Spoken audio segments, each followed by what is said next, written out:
There are many cities around the world that have inspired great works of art and literature.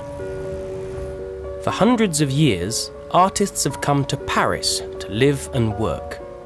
Writers like George Orwell, F. Scott Fitzgerald, Ernest Hemingway, and many others travelled from across Europe and around the world to experience life in the city. The beautiful city of Prague inspired the work of Franz Kafka, and since the early 20th century, New York has been home to many writers and artists. London has changed a lot since Charles Dickens wrote about the city in the early 19th century, but the city still attracts writers from the UK and around the world. Of course, it isn't just great cities that inspire writers. Every year, people travel from around the world to the Lake District in the north of England to visit a tiny farmhouse in the middle of beautiful English countryside. Hilltop Farm was the home of Beatrix Potter. Potter wrote and illustrated The Tale of Peter Rabbit and many other stories for children. Since she wrote Peter Rabbit in 1902, publishers have sold more than 40 million copies, and they have translated the story into more than 35 languages. Hilltop has been open to the paying public for over 60 years, and it's still as popular as ever. In 2011, there were over 100,000 visitors.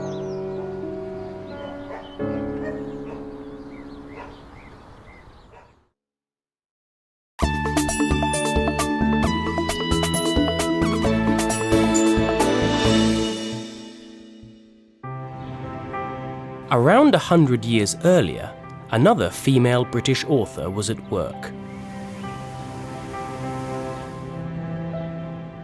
In the city of Bath, in the southwest of England, there's a museum about one of England's most well-known writers of the early 19th century, Jane Austen, the author of Pride and Prejudice. Austen wrote about this city in her novels, and it's a favourite location for film and television adaptations of her work. But Austen only lived in Bath for a short time. She wrote most of her famous novels in the peace and quiet of the English countryside. This is Chawton, a 17th century country house where Jane Austen lived with her mother and sister Cassandra from 1809 until just before her death in 1817. Today the house is a museum that has been open to the public since 1949. The Austen family weren't very wealthy, and they didn't have a great estate. Jane's own home isn't as large or as beautiful as the homes of the characters in her novels, like Mr. Darcy. But the house is quite comfortable, pretty and light, and there's a beautiful garden. Visitors today can see many of Jane's possessions, including the desk where she completed her 6 novels. Jane Austen didn't become a famous writer in her own lifetime. Her own name did not even appear on her work until after her death. She wrote as a lady, but slowly she has become one of the most read female novelists in the world. Since the early 20th century, there have been many famous film and television adaptations of her novels. The first famous film of Pride and Prejudice was made in 1940. In recent years, there have been many adaptations of her work, as well as films about her life. Keira Knightley played Elizabeth Bennet in Pride and Prejudice, and Anne Hathaway played Jane Austen herself in a film about her life, Becoming Jane. And still today, fans come to this quiet and gentle part of the English countryside to learn more about her life and work.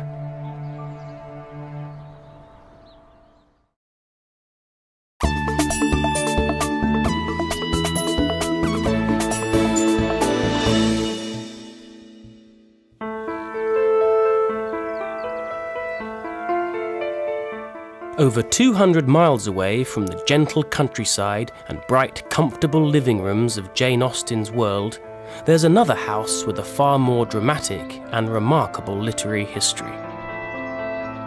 This is the town of Haworth in Yorkshire, in the north of England. And at the top of the steep cobbled high street is the Bronte parsonage. This house was the home of Charlotte Bronte, the author of Jane Eyre, Emily Bronte, the author of Wuthering Heights, and Anne Bronte, the author of The Tenant of Wildfell Hall. The sisters moved here with their father Patrick and their brother Branwell, and it was in this small home they wrote the famous novels that have sold millions of copies and have been adapted into hundreds of stage plays, films, and television programmes. Haworth is surrounded by Pennine Yorkshire moorland, and this dramatic scenery was the inspiration for many of the Brontes' novels.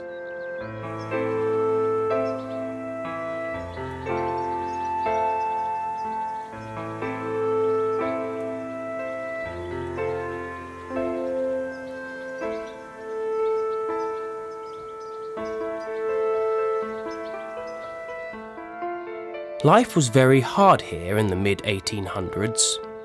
The Brontes' mother died soon after arriving at Haworth, and two sisters, Maria and Elizabeth, died when they were just 10 and 11. The sisters were very close and rarely left the parsonage, as Anne Dinsdale from the Bronte parsonage explains. What they really wanted to do was to be together at the parsonage and to write, and that's what they did. The sisters wrote in the evening, sitting together at the table in the small dining room. Like Jane Austen, the sisters didn't use their real names when they first published their books. They published their novels under the names Currer Ellis and Acton Bell, hoping that they would be treated as writers rather than women writers. Their books were instant hits, and everyone wanted to know the true identity of the authors.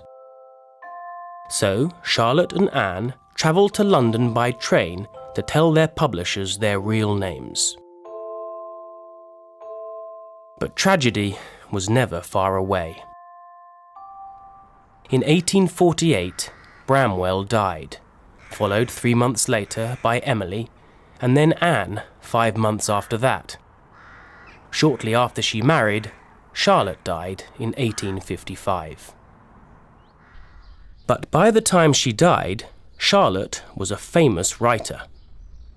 She died in 1855 in this house, and 2 years after her death, a biography written by Elizabeth Gaskell was published, The Life of Charlotte Bronte, and that attracted a huge amount of interest in the Brontes' lives. People wanted to come to Haworth and see the place where the Bronte novels had been written and to see where the family had lived their lives. There has been a small Bronte museum in Haworth since 1895. But it wasn't until 1928 that the parsonage opened to the public. Today, inside, visitors can see many of the sisters' possessions, including Charlotte's wedding dress, and many of the sisters' handwritten letters and manuscripts. Experts still come to the parsonage from around the world to research the sisters and their work. Every year we get 75,000 visitors on average, and they're drawn from all over the world, from America, from Japan, from places in this country. The Bronte novels have been translated into over 26 different languages. They're read by people all over the world.